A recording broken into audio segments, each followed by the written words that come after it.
Sumainyo ang Panginoon. At sumainyo rin. Ang mabuting balita ng Panginoon ayon kay San Lucas. Papuri sa iyo, Panginoon.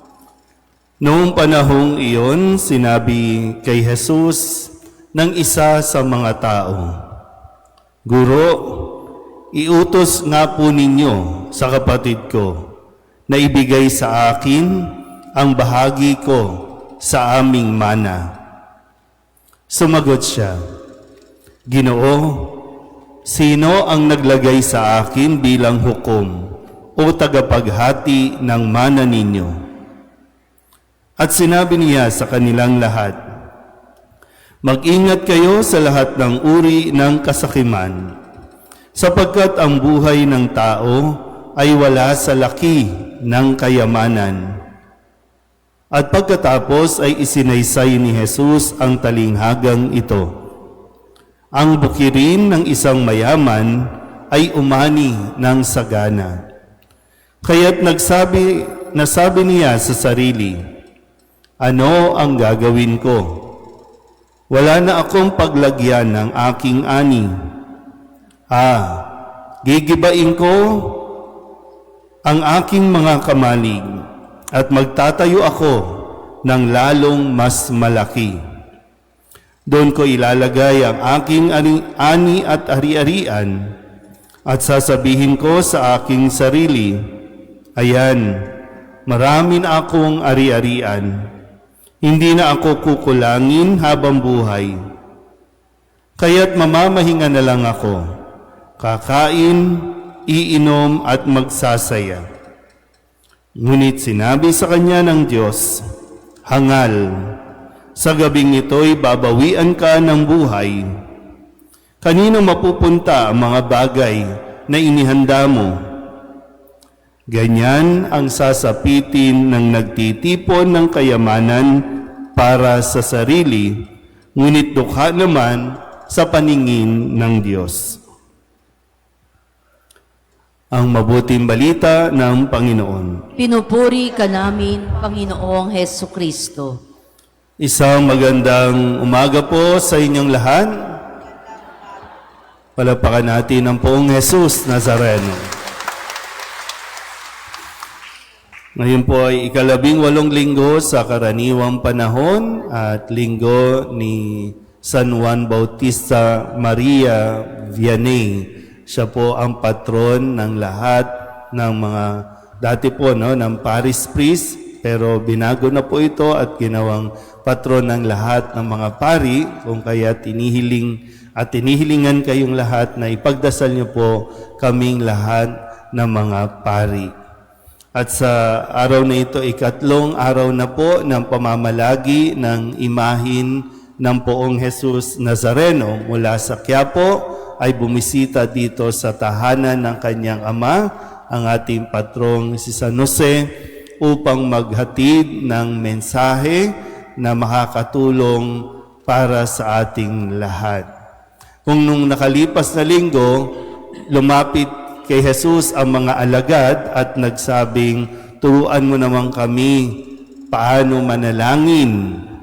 Nagpaturo paano magdasal at itinuro ni Jesus ang kanyang pamamaraan ng pagdarasal o paglapit sa Panginoon. Ngayon naman, may lumapit kay Jesus na isa doon sa mga tao at hinihiling niya. Hindi ko alam kung hinihiling niya o nagdidiman siya, kasi ang sabi niya, "Guro, iutos nga po ninyo sa kapatid ko na ibigay sa akin ang bahagi ng aking mana." Yan. Sino po ba dito ang may mga mana? Sino dito ang may mga ipapamana? Pag-isipan nyo na ng mabuti yan, ha? Kasi, alam niyo yung sa 5:30 kasi, ito yung mga malapit ng mag-iwan ng mana. Ito yung, sa 5:30 yan, no? Ito yan, tayo yan, ha? Oh. Pero, pag babalikan mo kasi yung karanasan mo, di ba, no? matindi yung pagsisikap na ginawa ninyo para lamang makapagpundar kayo ng mga ari-arian, dito pa naman sa gagalangin, no? Hindi naman sa pagmamayabang o pagmamalaki. Parang ito ang bahagi ng Tondo na dito nakatira yung maraming mayayaman nung sinauna. Kasi pag lumilibot ako, nakikita ko yung mga bahay. Yan yung mga, di ba, yung mga bahay na, bahay pa lang pag nakita mo, ay, mayaman nito. Tama ba? O hindi nyo na naman maamin.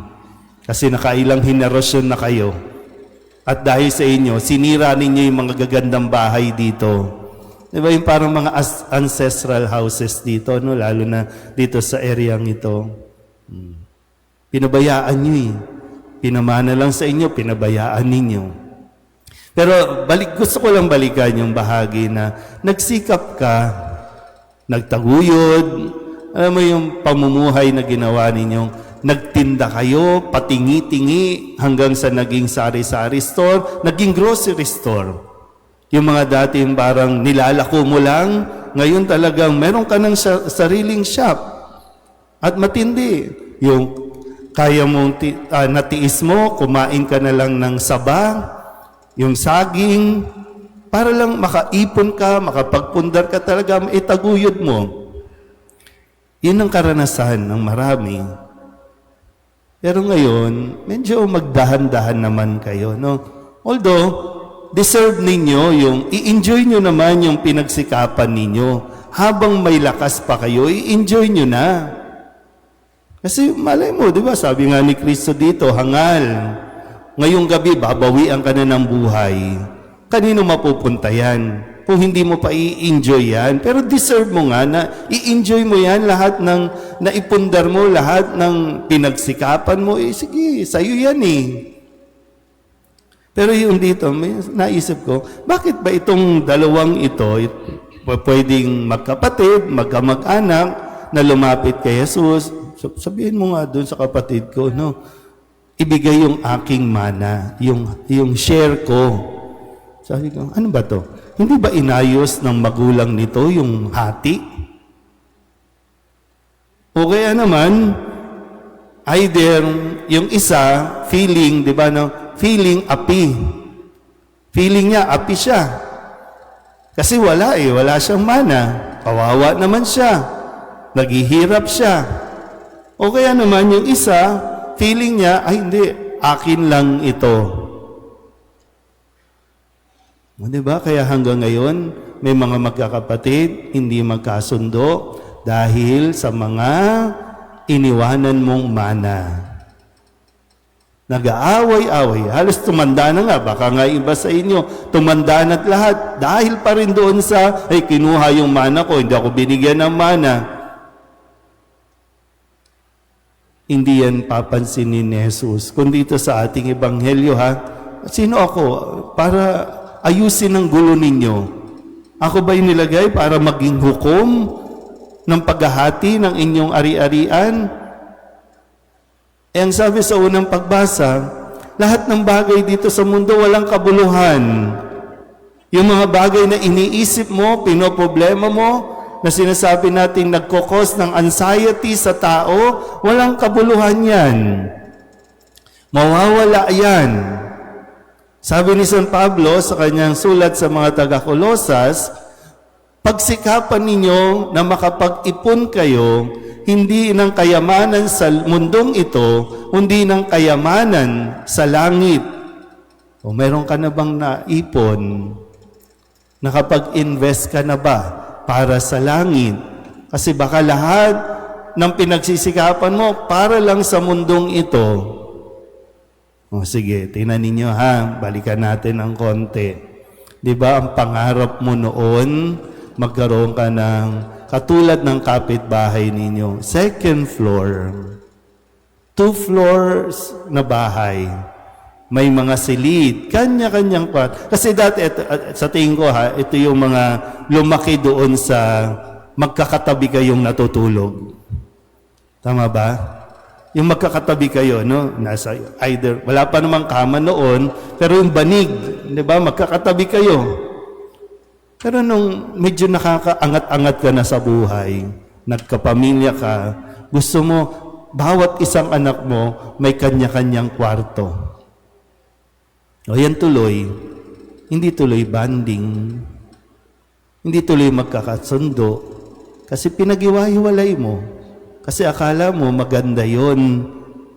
Pero yung karanasan mo, kasi yung bang, ay ayokong maranasan nila yung hirap na naranasan ko. O kaya ngayon, hindi marunong sa buhay. Matanda na kayo, kayo pa ang bumubuhay sa kanila. Dahil binuhay nyo lang, hindi nyo tinuruan paano mabuhay katulad ninyo. Paano magsikap katulad ninyo. Kaya ngayon, para sa kanila, ay paglalaban nila ang karapatan nila na hindi naman talaga nilang pinaghirapan. Babalik ulit. Pangarap nyo, second floor. O ngayon, di ba? Hirap na hirap kayong umakyat sa second floor. Gusto nyo na lang doon sa baba. Kahit maliit na kwarto. Kasi hindi ka na makagalaw. Hindi ka na makakilos. Tama? Di ba? Ngayon, nare-realize natin, o nga no, walang kabuluhan. Hindi nyo tinuruan paano yung magbigay. Paano yung magmalasakit? Kasi natuto na lang na tumanggap ng tumanggap, humingi lang ng humingi ng hindi pinagsisikapan.